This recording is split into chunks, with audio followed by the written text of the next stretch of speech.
Bonjour à tous et bienvenue sur la web TV d'acheterlouer.fr en direct du Salon national de l'immobilier avec toujours bien sûr nos partenaires Adomos, Orpi, Foncière Développement, Habitea Réseau Immobilier, propriétéprivée.com ou encore David Immobilier. Nous sommes le vendredi 9 avril et voici tout de suite les titres de l'actualité immobilière.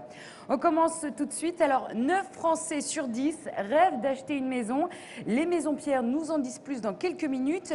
Un type de bien souvent oublié et toujours d'actualité, la vente en viager. Parution également d'un nouveau guide relatif aux formations liées au développement durable. Un sujet dans l'air du temps. Louer ou acheter, que faut-il faire en 2010 ? On vous emmènera également en Chine où le gouvernement a son mot à dire sur l'investissement.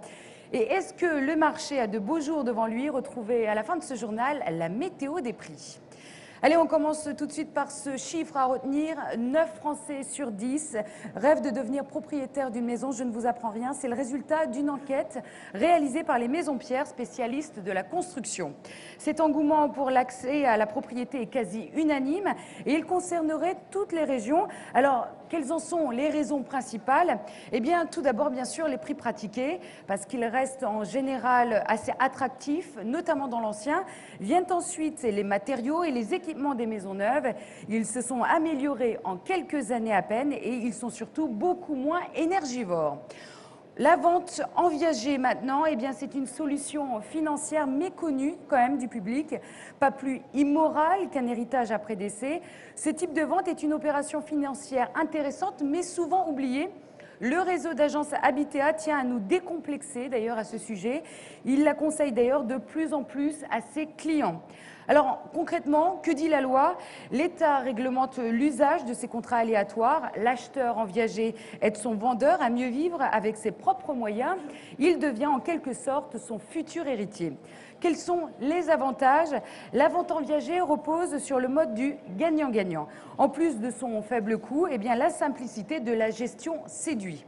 Le bénéficiaire a pour mission d'entretenir le bien qu'il souhaite acheter et l'acquéreur n'a pas la charge de la gestion immédiate d'un locataire. Le développement durable est à l'honneur. Et oui, alors le premier guide portant sur les formations liées aux énergies renouvelables et à l'éco-construction vient de paraître, publié par le journal des énergies renouvelables.